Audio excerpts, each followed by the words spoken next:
চলবে। দেখুন, আমি শিক্ষকদেরকে এই কথাই বলবো যে বিকাশ ভবনে আপনারা করছেন ঠিক আছে, তা আসল লোকটা তো নবান্নে বসে আছে, যে আসল চুরিটা করেছে এবং আপনাদেরকে এই ফাঁসিয়েছে, এই প্যাচের মধ্যে ফেলেছে, তিনি তো প্যাচ কষে ওখানে আরামে মুড়ি শশা খাচ্ছেন, তাকে প্যাচে ফেলুন। বিকাশ ভবনে প্যাচ ফেলে লাভ নেই খুব একটা। কিন্তু তার থেকেও বড় কথা যে রাজ্য সরকার বারবার এই শিক্ষকদেরকে ললিপপ দিয়ে বোকা বানিয়েছে।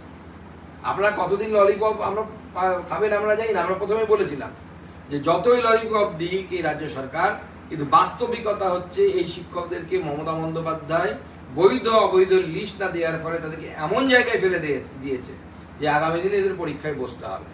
আর শিক্ষকদের মূল দাবি যে তারা পরীক্ষায় বসবেন না, যারা যোগ্য শিক্ষক তাদের দাবিটা যৌক্তিক কথা আছে, আমরা অস্বীকার করছি না। কিন্তু এই সরকার এমন প্যাচে ফেলেছে, আইনি প্যাচে ফেলেছে, আইনি জটিলতায় ফেলেছে যে তাদের পরীক্ষায় বসা ছাড়া আর কোনো উপায় নেই। এই জায়গায় এই রাজ্য